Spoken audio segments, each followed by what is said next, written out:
Hello दोस्तों, आप सभी का स्वागत है इसके टेक्निकल क्लासेस में। मैं आशा करता हूं आप लोग अच्छे होंगे और यूपीपीसीएल टी2 एग्जाम को लेकर आप लोग काफ़ी सीरियस होंगे। तो चलिए आज का सेशन होने वाला है, यानी कि यूपीपीसीएल टी2 का जो प्रीवियस पेपर में जो क्वेश्चंस आया था, तो उस सभी प्रकार के प्रश्न को देखने का प्रयास करते हैं। तो आप लोग वीडियो में इन तक जरूर बने रहिएगा। तो चलिए आज का सबसे पहला प्रश्न से स्टार्ट करते हैं। आज का सबसे पहला प्रश्न दिया है, किसी सीसा अम्ल बैटरी में प्रति सेल जो है निगेटिव प्लेटों की संख्या डैश के बराबर होता है। किस में कह रहा है दोस्तों? तो सीसा एसिड बैटरी में कह रहा है, ठीक है। यानी कि सीसा एसिड बैटरी का मतलब क्या हुआ, तो लेड एसिड बैटरी। और लेड एसिड सेल में यानी कि जो निगेटिव प्लेट की जो संख्या होता है, तो पॉजिटिव प्लेट की संख्या से प्लस में एक होता है, ठीक है। तो प्लस में एक होता है। ये क्वेश्चन तो पूछ लिया है पिछले साल, लेकिन इस बार हो सकता है मैं भी यहाँ पे जो निगेटिव प्लेट दिया हुआ है इसको हटा करके यहाँ पे पॉजिटिव प्लेट दे दे, तो वहाँ पे जो आंसर होने वाले हैं, तो वहाँ पे जो आंसर होगा दोस्तों, तो पॉजिटिव प्लेट की संख्या यानी कि दुगुना हो जाएगा। क्या हो जाएगा? यानी कि दुगुना हो जाएगा, ठीक है। तो ये ध्यान में रखिएगा, ठीक है। अगर दुगुना हो गया तो वो मारिएगा, अगर नहीं वो नहीं रहेगा तो 2 - 1 यानी कि माइनस वाला ऑप्शन रहेगा, ठीक है। तो यहाँ पे जो राइट आंसर होने वाला है, पॉजिटिव प्लेट की संख्या +1 हो जाएगा। क्या हो जाएगा? पॉजिटिव प्लेट की संख्या +1 हो जाएगा, ठीक है। चलिए आगे बढ़ते हैं हम। अगला प्रश्न दिया हुआ है आज का, बैटरी का ट्रिकल चार्जिंग डैश के द्वारा आवेशित होती है, ठीक है।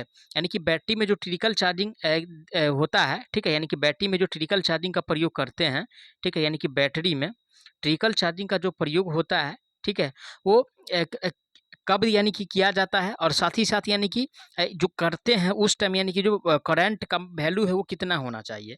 तो यानी कि लो वोल्टेज पे करते हैं, किस पे? यानी कि लो वोल्टेज पे यानी कि ट्रिकल चार्जिंग किया जाता है, ठीक है। तो ट्रिकल चार्जिंग कब करते हैं और क्यों करते हैं? तो ट्रिकल चार्जिंग इसलिए किया जाता है क्योंकि यानी कि बैटरी को जो है अगर उपयोग में नहीं लेते हैं कुछ समय तक, तो उसके बाद जो है यानी कि अगर उसको फिर से उपयोग में लेना चाहते हैं तो उसके लिए क्या किया जाता है, यानी कि पहले ट्रिकल चार्जिंग उसको किया जाता है, ठीक है। तो ऑप्शन ए में तो कह रहा है कि अधिभार करंट द्वारा, तो अधिभार करंट द्वारा नहीं करते हैं, ना निम्न भार करंट द्वारा, ना पूर्ण भार करंट के द्वारा, ठीक है। इसको जो किया जाता है बहुत कम करंट के द्वारा किया जाता है, जो कि ऑप्शन सी में दिया है। राइट आंसर इसका सी सही हो जाएगा। अगला प्रश्न पे चलते हैं। आज का अगला प्रश्न दिया है, सीसा अम्ल वाली किसी बैटरी में इलेक्ट्रोलाइट डैश होता है। किसमें कह रहा है भाई? यानी कि सीसा एसिड। और सीसा एसिड का मतलब क्या? तो लेड एसिड बैटरी। और यानी कि लेड एसिड में, ठीक है, यानी कि लेड एसिड में जो अम्ल का प्रयोग जो किया जाता है, यानी कि इलेक्ट्रोलाइट जो होता है वो H2SO4 होता है। H2SO4 होता है। H2SO4 का मतलब क्या? तो सल्फ्यूरिक एसिड। वहीं पे अगर ड्राई सेल की अगर बात किया जाए, ठीक है, तो ड्राई सेल में जो सल इलेक्ट्रोलाइट का जो प्रयोग किया जाता है, NH4Cl का प्रयोग किया जाता है। किसका? NH4Cl का प्रयोग किया जाता है। कहने का मतलब अमोनियम क्लोराइड का प्रयोग किया जाता है। किसमें? तो सूखा बैटरी में, यानी कि ड्राई सेल में। अब रही बात कि यहाँ पे लेड एसिड सेल का पूछ रहा है, तो लेड एसिड सेल में यानी कि H2SO4 का प्रयोग किया जाता है, जो कि ऑप्शन यानी कि ए में जो कह रहा है कि डाइक्लोरिक एसिड, तो डाइक्लोरिक एसिड का प्रयोग नहीं करते हैं। अमोनियम सल्फेट का भी प्रयोग नहीं करते हैं। अमोनियम क्लोराइड का प्रयोग किया जाता है शुष्क बैटरी में, ठीक है। सोडियम क्लोराइड का भी प्रयोग नहीं करते यहाँ पे जो प्रयोग होगा दोस्तों, यानी कि घुला सल्फ्यूरिक एसिड H2SO4 को जो कहा जाता है। तो राइट आंसर जो होगा दोस्तों इसका यानी कि सी सही हो जाएगा। क्या सही हो जाएगा? राइट आंसर जो होगा सही होगा दोस्तों वो सी सही हो जाएगा, ठीक है। चलिए अगला प्रश्न दिया हुआ है, क्वेश्चंस में कह रहा है कि एक पूर्णतः आवेशित सीसा एसिड बैटरी का विशिष्ट गुरुत्व कितना होता है। किसका कह रहा है? यानी कि लेड एसिड का पूछ रहा है।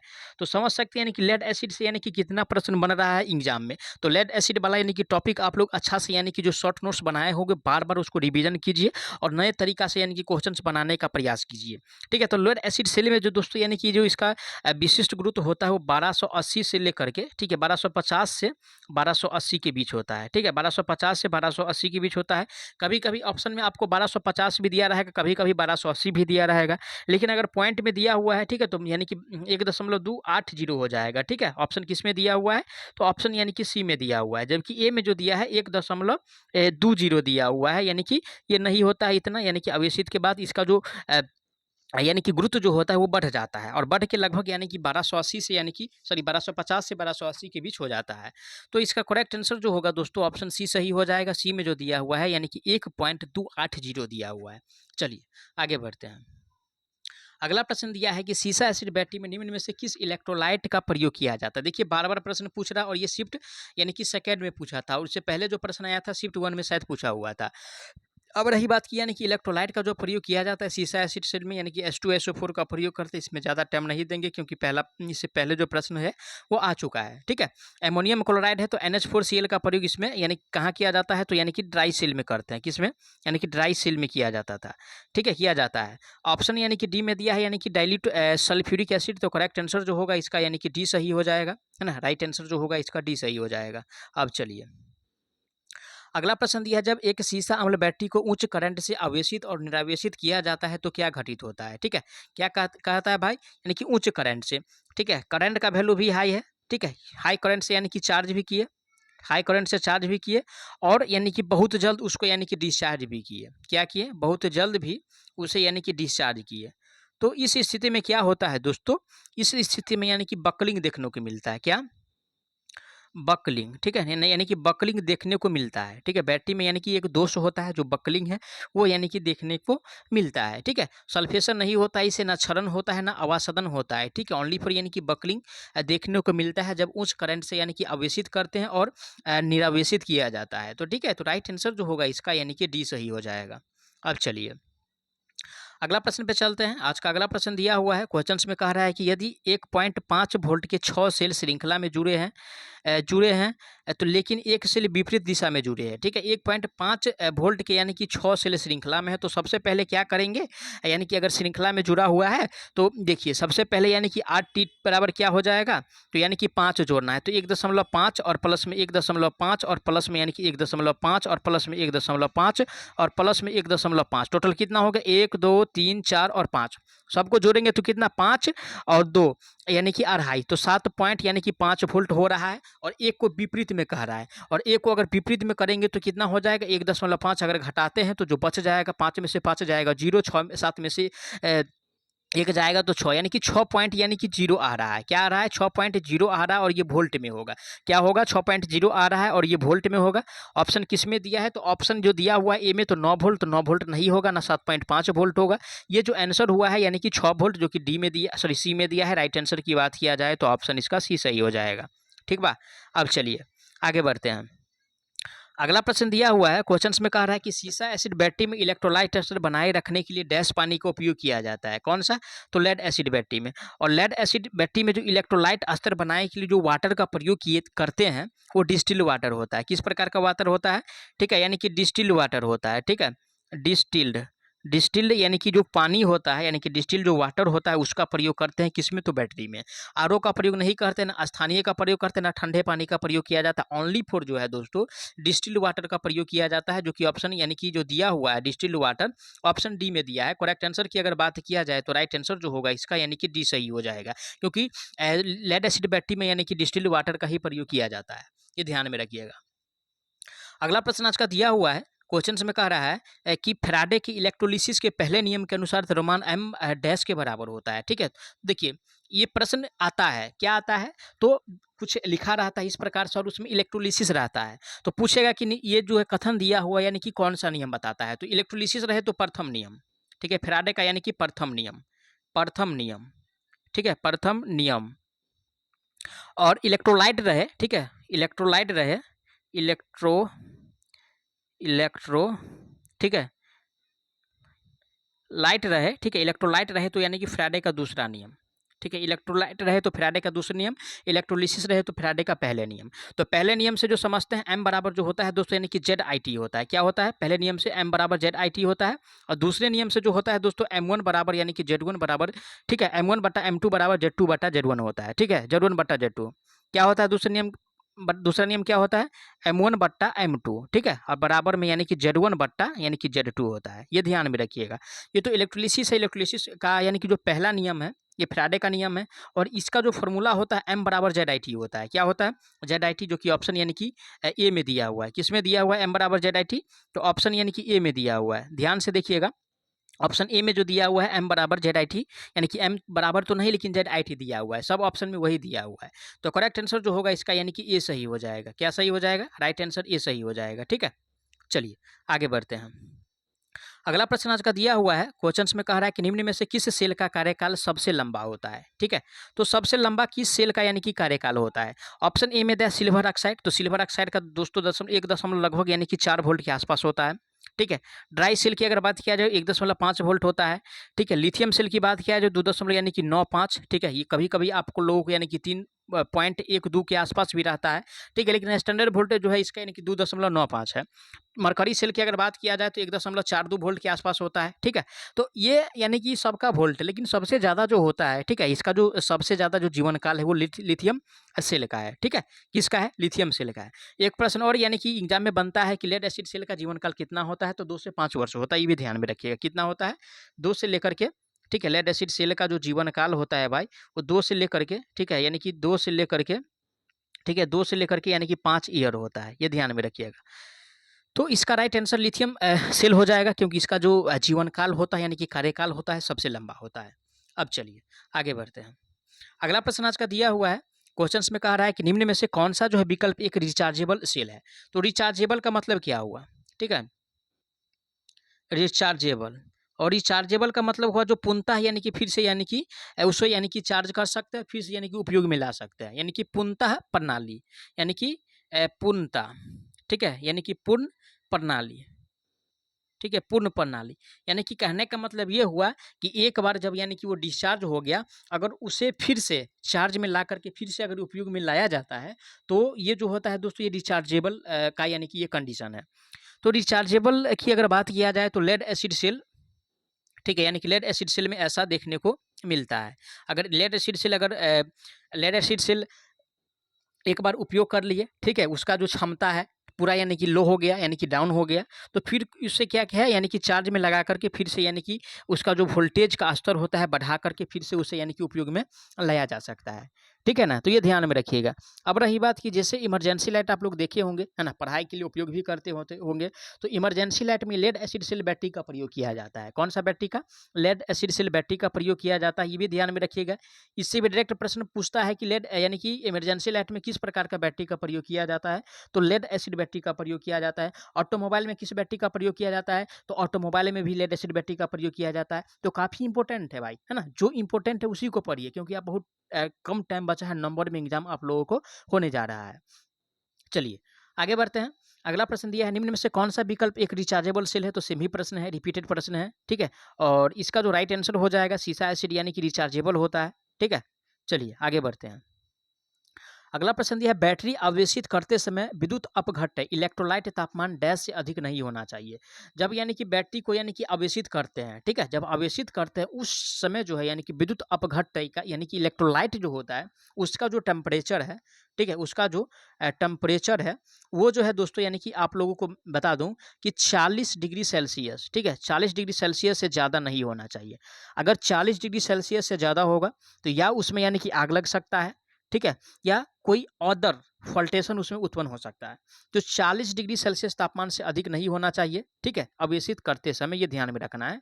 ऑप्शन बी में दिया है 40 डिग्री सेल्सियस, करेक्ट आंसर की बात किया जाए तो ऑप्शन इसका यानी कि बी सही हो जाएगा, ठीक है। चलिए अगला प्रश्न आज का दिया हुआ है, फ्राडे के विद्युत अपघट्य के दूसरे नियम के अनुसार विद्युत की मात्रा द्वारा मुक्त किए गए विभिन्न पदार्थों आयनों का द्रव्यमान उनके डैश के समानुपाती होता है, ठीक है। तो किसके समानुपाती होता है भाई, तो ये जो समानुपाती जो होता है दोस्तों, यानी कि रासायनिक तुल्य भार के समानुपाती होता है। किसके समानुपाती होता है? रासायनिक तुल्य भार के समानुपाती होता है। ऑप्शन किस में दिया है रासायनिक तुल्य भार के समानुपाती, तो ऑप्शन ए में दिया हुआ है, ठीक है। क्या दिया हुआ है? रासायनिक तुल्य भार के समानुपाती, ऑप्शन ए में दिया है। राइट आंसर की बात किया जाए तो ऑप्शन इसका ये सही हो जाएगा, ठीक है। अब चलिए आगे बढ़ते हैं। अगला प्रश्न दिया है, श्रृंखला में जुड़े 10 सेल, ठीक है, कितना जुड़ा हुआ है सीरीज में, तो 10 सेल जुड़ा हुआ है, ठीक है, यानी कि 10 सेल जुड़ा हुआ है। साथ ही साथ वोल्टेज उत्पादित करता है कितना, तो 15 भी बराबर यानी कि 15, ठीक है। तो समानांतर में वे यदि वे समानांतर में जुड़े तो इस संयोजन का उत्पादित वोल्टेज कितना हो जाएगा, ठीक है भाई, क्या दिक्कत है।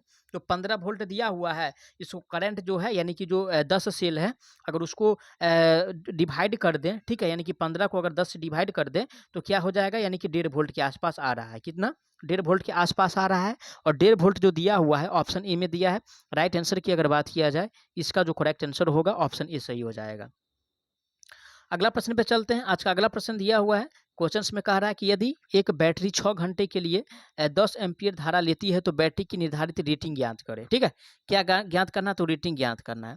और रेटिंग का फॉर्मूला होता है, ध्यान में आप लोग जरूर रखिएगा, यानी कि IT होता है, ठीक है। आई गुने यानी कि टी होता है। तो आई का वैल्यू कितना कह रहा है, यानी कि 10 एम्पियर, तो 10 दे दिए। उसके साथ यानी कि 6 घंटे है तो 6 से मल्टीप्लाई कर दिए, तो 10 छके कितना हो रहा है, यानी कि 60 हो रहा है। यानी कि बैटरी यूनिट क्या होता है, तो एम्पियर घंटा होता है, तो 60 एम्पियर घंटा करेक्ट आंसर इसका हो जाएगा। ठीक है, ये में तो कह रहा है यानी कि 600 एम्पियर घंटा, तो 600 एम्पियर घंटा नहीं होगा, ना 10 एम्पियर घंटा होगा, ना 6 एम्पियर घंटा होगा। ओनली फॉर जो है दोस्तों यानी कि कैलकुलेशन के बाद 60 एम्पियर घंटा आया है। राइट आंसर की अगर बात किया जाए तो इसका यानी कि डी सही हो जाएगा। ठीक है, चलिए आगे बढ़ते हैं हम। अगला प्रश्न आज का दिया हुआ है, क्वेश्चंस में कह रहा है कि एक बैटरी जिसका आवेश डिस्चार्ज होने के बाद पुनः प्राप्त किया जा सकता है।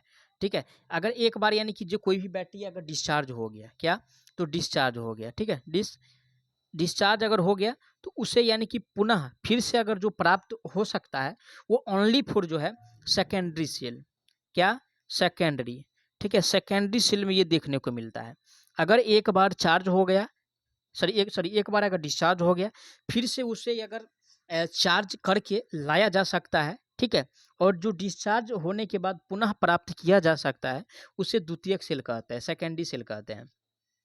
ऑप्शन सी में दिया है सेकेंडरी सेल। राइट आंसर की अगर बात किया जाए तो करेक्ट आंसर जो होगा इसका सेकेंडरी सेल हो जाएगा। प्राइमरी सेल क्या है, तो प्राइमरी सेल में दोस्तों देखिएगा कि अगर एक बार है ना, एक बार उपयोग कर लिया जाता है, एक बार उपयोग में आने के बाद फिर से यानी कि उसे दोबारा उपयोग में नहीं लाया जाता है, नहीं लाया जाता, ये भी ध्यान में रखिएगा। ठीक है, क्या होता है कि नहीं लाया जाता है। तो प्राथमिक सेल जो होता है या शुष्क सेल, शुष्क सेल के बारे में नहीं, ये प्राथमिक सेल के बारे में हम बोले हैं कि एक बार उपयोग होने के बाद उसे यानी कि दोबारा उपयोग में नहीं लाया जा सकता है। तो कुछ यानी कि शुष्क सेल भी जो होता है वो द्वितीयक सेल होता है। ठीक है, कुछ शुष्क सेल भी जो होता है वो द्वितीयक सेल होता है। इसलिए जो है ये बोले हैं कि प्राथमिक सेल का जो उपयोग है, अगर एक बार उपयोग कर लिए तो उसे पूर्णतः जो है दोबारा यानी कि उपयोग में नहीं ला सकते हैं। जैसे आप लोग देखे होंगे यानी कि टर्च में जो बैटरी होता है, अगर उसको एक बार उपयोग कर लिए, अगर पूर्णतः डाउन हो जाता है तो उसको क्या करते हैं, निकाल करके फेंक दिया जाता है।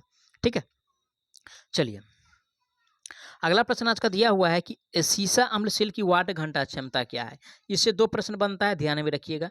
एक होता है यानी कि वाट घंटा वाला, एक होता है एम्पियर घंटा वाला। तो वाट घंटा वाला कितना होता है इसका, ठीक है, और एम्पियर घंटा वाला कितना होता है। ठीक है, तो देखिए वाट घंटा जो होता है यानी कि सीसा एसिड बैटरी का वो जो होता है दोस्तों यानी कि 70 से, ठीक है, 75, 70 से 75%। वही एम्पीयर घंटा जो होता है वो 90 से यानी कि 95% होता है। कितना, 90 से 95% होता है। और ये जो होता है यानी कि 70 से 75, कभी कभी आप लोगों को ऑप्शन में यानी कि 70 से 80 भी रहता है, तो ये उसमें कंफ्यूज नहीं होना है। ठीक है, ये वेरिंग होता रहता है, वो एग्जामिनर के ऊपर डिपेंड करता है। तो यहाँ पे जो राइट आंसर हो जाएगा वाट घंटा पूछा है, तो वाट घंटा जो होता है यानी कि 70 से 75 बोले हैं। ठीक है, 70 से 75 बोले हैं, ऑप्शन यानी कि डी में दिया हुआ है। करेक्ट आंसर की बात किया जाए तो राइट आंसर इसका डी सही हो जाएगा। अगला प्रश्न पे चलते हैं। आज का अगला प्रश्न दिया है कि रासायनिक ऊर्जा को विद्युत ऊर्जा में परिवर्तित करने वाले उपकरण को क्या कहते हैं। ठीक है, क्या है भाई, तो रासायनिक ऊर्जा है और रासायनिक ऊर्जा है। ठीक है, रासायनिक ऊर्जा है। रासायनिक ऊर्जा को विद्युत ऊर्जा में जो कन्वर्ट करता है उसको या तो सेल कहेंगे, ठीक है, या यानी कि बैटरी कहेंगे। क्या कहेंगे, या तो सेल कहेंगे या बैटरी कहेंगे। ठीक है, जनित्र का काम क्या है, तो जनित्र जो करता है दोस्तों विद्युत ऊर्जा को, ठीक है, यानी कि विद्युत ऊर्जा को क्या करता है, यांत्रिक में बदलता है। ठीक है, मोटर क्या करता है, तो मोटर भी, सॉरी माफ कीजिएगा दोस्तों, क्या है, यानी कि जनित्र है। तो जनित्र जो है यानी कि यांत्रिक ऊर्जा को, ठीक है, यानी कि यांत्रिक ऊर्जा को किसमें बदलता है, तो विद्युत ऊर्जा में बदलता है, ये ध्यान में रखिएगा। और मोटर का जो कार्य है दोस्तों यानी कि विद्युत ऊर्जा को यांत्रिक ऊर्जा में बदलता है। ठीक है, तो इसका जो राइट आंसर होगा वो डी सही हो जाएगा, क्योंकि कह रहा है कि रासायनिक ऊर्जा को जो विद्युत ऊर्जा में बदलता है वो सेल या बैटरी के द्वारा यानी कि बदला जाता है। अब चलिए अगला प्रश्न दिया हुआ है, क्वेश्चंस में कह रहा है कि इलेक्ट्रोड पर गैसों का संचयन क्या कहलाता है। तो देखिए दोस्तों यानी कि इलेक्ट्रोड पर यानी कि गैसों का संचयन, ठीक है, यानी कि संचयन इलेक्ट्रोड पर यानी कि गैसों का जो संचयन कहलाता है वो ध्रुवन कहलाता है। क्या कहलाता है, ध्रुवन कहलाता है। ऑप्शन किस में दिया है, ध्रुवन, तो ऑप्शन सी में दिया है। राइट आंसर की अगर बात किया जाए तो ऑप्शन इसका सी सही हो जाएगा। ठीक है, अगला प्रश्न दिया हुआ है कि जब एक सीसा अम्ल सेल पूरी तरह से अवशोषित हो जाती है तो क्या होगा। ठीक है, तो उस पे क्या होगा भाई, उसका जो अपेक्षित जो घनत्व होता है, ठीक है, यानी कि अपेक्षित जो घनत्व होता है, ठीक है, अपेक्षित जो घनत्व होता है उसका जो वैल्यू है, ठीक है, लगभग जो है 1.25 से 1.28 के बीच, है ना, 1.28 के बीच यानी कि बढ़ जाता है। और रही बात की अपेक्षित घनत्व जो मापा जाता है, ठीक है, अपेक्षित घनत्व जो मापा जाता है किससे मापते हैं? क्वेश्चंस आएगा कि सेल में जो अपेक्षित घनत्व मापा जाता है, ठीक है, किससे यानी कि मापा जाता है। और एक दोस्तों यानी कि हाइड्रोमीटर होता है। क्या होता है? एक हाइड्रोमीटर होता है। तो हाइड्रोमीटर से अपेक्षित घनत्व मापते हैं। और एक जो होता है दोस्तों हाइग्रोमीटर होता है। क्या होता है? हाइग्रोमीटर होता है। इससे यानी कि आर्द्रता मापा जाता है। ध्यान रखिएगा, प्रश्न दोनों बार बार आता है। ठीक है, तो यहाँ पे जो राइट आंसर होने वाला है वो ऑप्शन ए सही हो जाएगा। क्या सही हो जाएगा? ऑप्शन ए सही हो जाएगा। तो मैं आशा करता हूँ आप लोग सारा प्रश्नों को अच्छा से समझे होंगे। कोई भी प्रश्न में दिक्कत है तो आप लोग कमेंट जरूर कीजिएगा। तो चलिए मिलते हैं नेक्स्ट पार्ट में, तब तक के लिए जय हिंद।